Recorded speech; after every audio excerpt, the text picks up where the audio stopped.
আসসালামু আলাইকুম রহমতুল্লাহি ওবরকাতুহু। সম্মানিত দর্শক, গত কয়েকদিন ধরে উপর্যুপরি একের পর এক ভিডিও তৈরি করছি আওয়ামী লীগকে নিয়ে। কখনো আওয়ামী লীগকে নিয়ে, কখনো শেখ হাসিনাকে নিয়ে, কখনো আওয়ামী লীগের ফিরে আসা নিয়ে। আমার নিজের কাছে অনেক সময় প্রশ্ন করি যে আমি কেন এই কাজগুলো করছি। আমার এই ভিডিও দেখে যারা এই মুহূর্তে আওয়ামী লীগ করেন বা আওয়ামী লীগের যারা অ্যাক্টিভিস্ট রয়েছেন তারা অনেকে হুমড়ি খেয়ে পড়েন, অনেকে প্রশংসা করেন।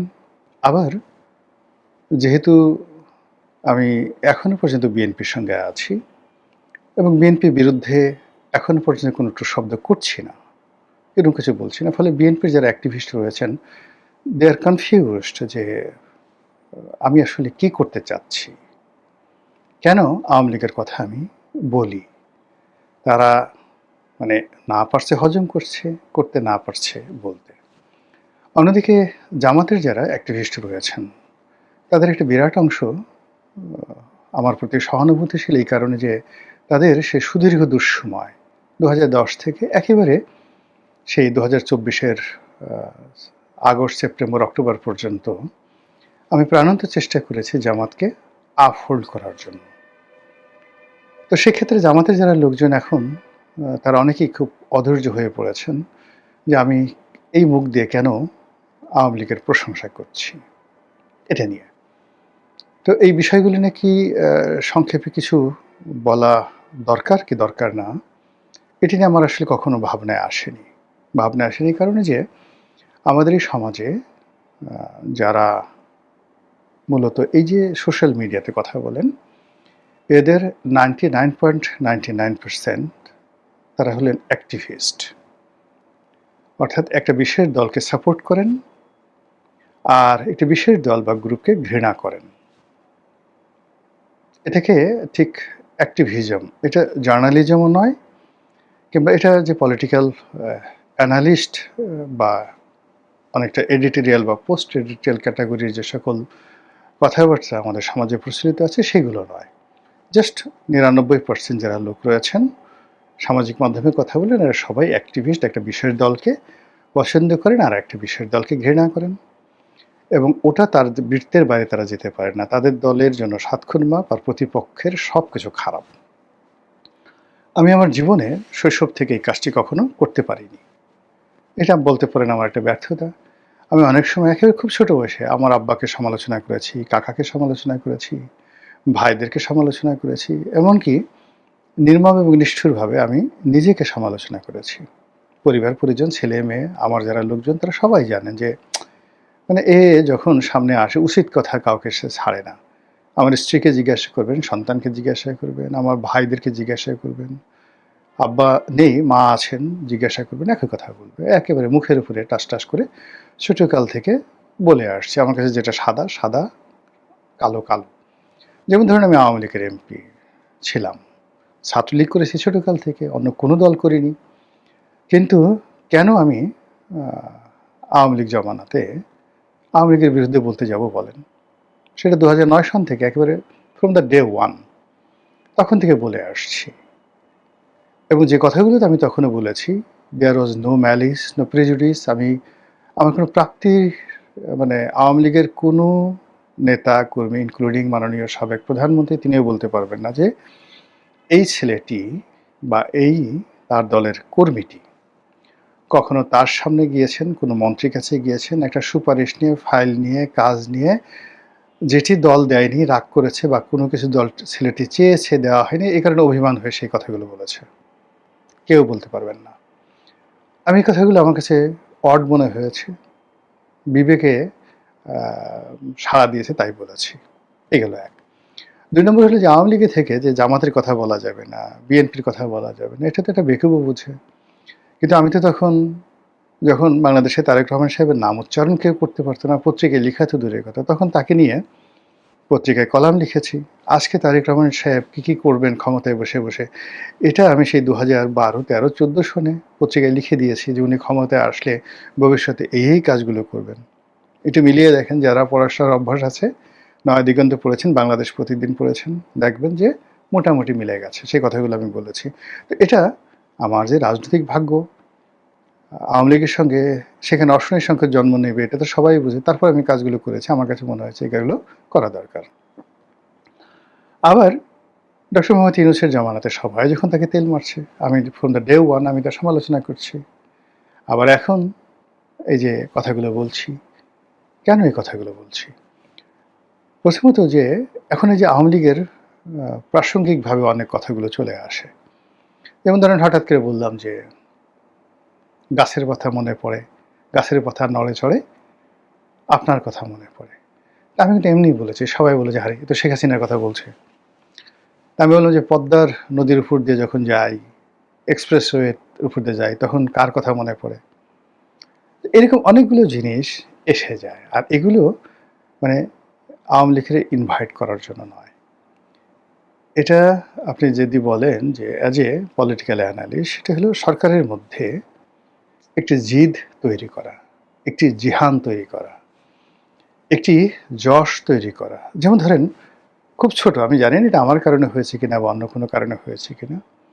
এই যে সরকার একটা পদ্মা ব্যারেজ করতে চাচ্ছে, সরকারের দ্বিতীয় পদ্মা সেতু করতে চাচ্ছে, তারপরে আরও অনেকগুলো মেগা প্রকল্প। অথচ তারেক রহমান সাহেব কিন্তু প্রথমে সিদ্ধান্ত নিয়েছিলেন যে তিনি এই মেয়াদে কোনো মেগা প্রকল্পে হাত দেবেন না, কিন্তু এখন তিনি মেগা প্রকল্পে হাত দিচ্ছেন। তো এই যে মেগা প্রকল্পে হাত দেওয়ার ক্ষেত্রে সামাজিকভাবে এই দলটিকে ইনফ্লুয়েন্স করা, বলা বা প্রতিযোগিতার মধ্যে ফেলে দেওয়া কিছুটা হলো আমি করেছি। আবার আওয়ামী লীগের কথা বলে, আওয়ামী লীগের সফলতার কথা বলে সরকারের মনে ঈর্ষা তৈরি করে যদি সরকার দ্বারা কোনো ভালো কাজ করানো যায় আর এর বিনিময়ে যদি কেউ আমাকে 10টা গালি দেয়, আমি মনে করি এটা কোনো খারাপ কিছু নয়। আরেকটি ব্যাপার হলো যে এখন আওয়ামী লীগ বলতে গেলে মজলুম। আমি খুব ছোটকাল থেকে, একেবারে শৈশব থেকে আমার ক্ষুদ্র সামর্থ্য অনুযায়ী যখন কোনো মজলুমকে দেখেছি, অত্যাচারিতকে দেখেছি, হোয়াট এভার মেবি, আমি সেখানে সাহায্য করেছি, তার পাশে দাঁড়িয়েছি।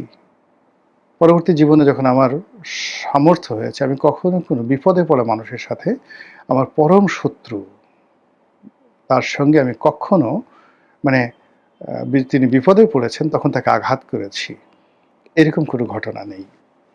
যেমন ধরেন আমার বাড়িটা ভেঙে দেওয়া হয়েছে। এই বাড়ি ভাঙার সঙ্গে আওয়ামী লীগের যারা লোকজন আছেন তাদের একটা অনেক মানুষ জড়িত ছিলেন, ইনক্লুডিং সেই অনেকেই জড়িত ছিলেন, আমি আরও কারো নাম বলবো না। তো 5ই আগস্ট যখন বিপ্লব হলো, আমি যদি শুধুমাত্র গলা চিপে উপস্থিত থাকতাম, হাজার হাজার মানুষ 10 মিনিটে যদি উপস্থিত থাকতাম, হাজার হাজার মানুষ প্রতিশোধ পরায়ণ হয়ে আওয়ামী লীগের কত নেতাদের যে বাড়িঘর ভেঙে চুরে ইটগুলো খুলে ফেলে দিত, সেটা আপনারা কল্পনাও করতে পারবেন না।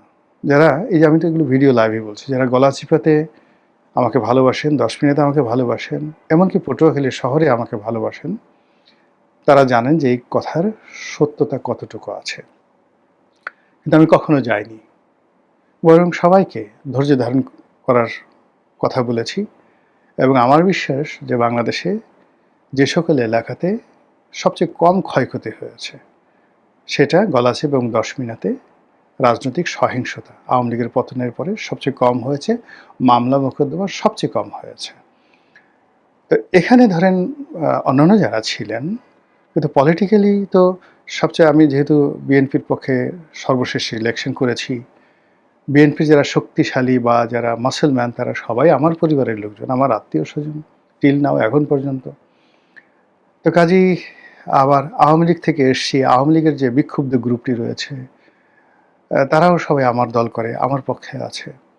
তো কাজে এই সমস্ত কিছু দিয়ে ওখানে যে শক্তিমত্তা প্রদর্শন করা গত 2 বছরে, সেটা আমার পক্ষে যতটা সম্ভব এটা অন্য কোনো রাজনৈতিক যারা প্রতিপক্ষ তাদের পক্ষে একেবারে অসম্ভব ছিল। কিন্তু সেই কাজটি আমি কখনো করিনি। আমার কাছে মনে হয়েছে যে আওয়ামী লীগের যখন ক্ষমতা ছিল তখন আমি যেটা করতে পারিনি, এখন আওয়ামী লীগের ক্ষমতা নেই, মৃত একটা লাশ, আমি তাকে গিয়ে লাথি মারছি, তাকে আমি আঘাত করছি, এর চেয়ে কাপুরুষতা আর নেই। ঠিক এরকমভাবেই আমি আমার জীবন পরিচালনা করি। তো সেই দিক থেকে এই যে আওয়ামী লীগকে নিয়ে এখন যে সকল কথাবার্তা বলছি, সে সকল কথাবার্তা বলতে গিয়ে আমার কাছে মনে হচ্ছে যে এই কথাগুলো কেন বলছি, এগুলো একটু মানুষকে বলা দরকার। দ্বিতীয়ত হলো যে আ আমরা যারা ধরুন পলিটিক্যাল অ্যানালিস্ট হিসেবে নিজেদেরকে পরিচয় দেই, তাদের ১ম যাকে বলা হয় যোগ্যতা, মানুষের যে পলিটিক্যাল অ্যাটিটিউডটা রিড করতে পারা। তো সেই দিক থেকে আপনি দেখুন এই যে এখন আমি যদি তারেক রহমান সাহেবকে নিয়ে প্রশংসা করে একটা ভিডিও করি, জামাতের আমিরকে নিয়ে একটা ভিডিও প্রশংসা করি, এটা জনমানসে কোনো প্রভাব ফেলবে না। মানুষের মনোমস্তিষ্কে যে এখন একটা ভ্যাকুয়াম তৈরি হয়েছে, সেই ভ্যাকুয়ামের জায়গাটাতে আওয়ামী লীগ ঢুকে গেছে। এটা আপনাকে বুঝতে হবে। আর এই যে আওয়ামী লীগ যেখানে ঢুকে গেছে বা যেখানে শেখ হাসিনাকে নিয়ে অনিবার্যভাবে মানুষের মধ্যে আগ্রহ দেখা দিয়েছে, শেখ হাসিনা আসবেন, শেখ হাসিনা আসতে চাচ্ছেন, এটা শুধু আমি নয়, আপনি চিন্তা করেন সমস্ত মেইন স্ট্রিমের পত্রিকাগুলো, ইভেন প্রো বিএনপির একেবারে ডাইরেক্ট যাদের সঙ্গে তারেক রহমান সাহেবের সঙ্গে এই মুহূর্তে সবচেয়ে মহরম সম্পর্ক, তারাও এখন এই শেখ হাসিনার ভ্যানিটি ব্যাগে তিনি তার যে পদত্যাগপত্র এটি নিয়ে গেছেন। মতিউর রহমান চৌধুরীর মতো মানুষ এই কথাগুলো বলতে বাধ্য হচ্ছেন। এর কারণ হলো যে জনগণের যে পলিটিক্যাল মাইন্ড সেটআপ, তারপর পলিটিক্যাল যে থিংকিংয়ের যে জায়গাটাতে যে শূন্যতা তৈরি হয়েছে এবং মানুষের যে পলিটিক্যাল আশা এবং আকাঙ্ক্ষা, মানুষ যেভাবে পলিটিক্সটাকে দেখতে চায়, প্রচণ্ড প্রতিযোগিতা, ঠিক সেই জায়গাটাতে যদি সাংবাদিক, রাজনীতিবিদ, পলিটিক্যাল বিশ্লেষক, এমনকি যারা সমাজ চিন্তা করেছেন, তারা এই জায়গাটা যদি অনুধাবন করতে না পারেন, ওই সমাজ, ওই রাষ্ট্র, ওই পরিবার ভেঙে পড়বে। যেমন ধরেন একটা বাসায় বা বাড়ি আপনি তৈরি করলেন, খুব গুরুত্বপূর্ণ ধরেন ৫টি পিলার আছে। তো ৩টি পিলার, গুরুত্বপূর্ণ ৩টি পিলার নষ্ট হয়ে গেছে, ঘুণে খেয়ে ফেলছে, একেবারে নাই। ওই ঘরটা থাকবে না।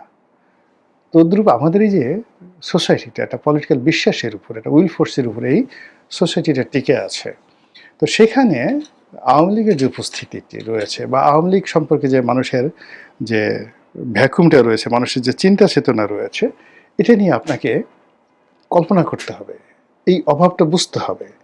আর এই অভাবটার কারণে কি হচ্ছে, আওয়ামী লীগ নিয়ে যে কোনো কথা বললেই মানুষ সঙ্গে সঙ্গে সেটা লুফে নিচ্ছে with great regards and attention.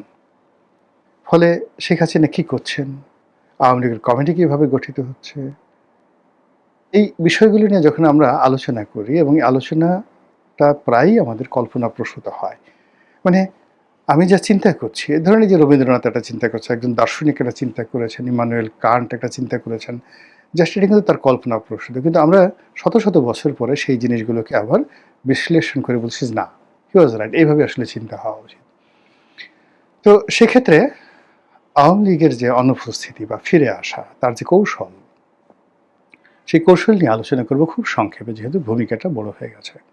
Awami League ফিরে আসার চেষ্টা করছে এবং তারা ফিরে আসতে পারবে কি পারবে না এটা পরের ব্যাপার, কিন্তু ফিরে আসার চেষ্টা করছে এবং ফিরে আসার জন্য তারা যে কৌশল অবলম্বন করছে, একেবারে এই মুহূর্তে ইরান এবং আমেরিকার যে যুদ্ধ, ডোনাল্ড ট্রাম্প এবং আয়াতুল্লাহ আলী খামেনি মারা যাওয়ার আগ পর্যন্ত তাদের মধ্যে যে কৌশলগত বুদ্ধিমত্তার খেলা চলছিল এবং এখন এই মুহূর্তে থেমে থেমে আক্রমণ হচ্ছে, গেরিলা আক্রমণ হচ্ছে, বিমান হামলা হচ্ছে, গ্রেনেড হামলা হচ্ছে, ড্রোন হামলা হচ্ছে, আবার শান্তি আলোচনা হচ্ছে।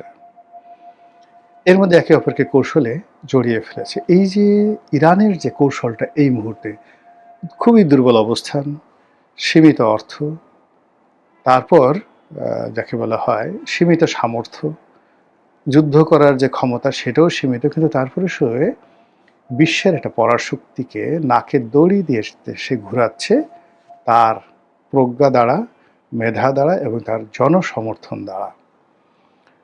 আর সবচেয়ে বড় ব্যাপার হলো ইরানের একটা দীর্ঘ হেরিটেজ আছে, ঐতিহ্য রয়েছে যে তারা কখনো পরাজিত হয়নি, তারা লড়াই সংগ্রামে জিতেছে, তারা হাজার হাজার বছর ধরে পৃথিবী শাসন করেছে। এই লিগেসি দিয়ে খুব সহজে আমেরিকাকে সন্দেহ তৈরি করা যাচ্ছে। ফলে এখন ডোনাল্ড ট্রাম্প বলতে বাধ্য হয়েছেন যে ইরান আক্রমণ করা তার ঐতিহাসিক ভুল, যেভাবে তার পূর্বসূরীরা ভুল করেছেন ইরাকে ইন্টারভেন করে। একইভাবে এই যে এখন আওয়ামী লীগ নিয়ে যে সিদ্ধান্ত ডক্টর মোহাম্মদ ইউনূস নিয়েছেন, তিনি আফসোস করছেন।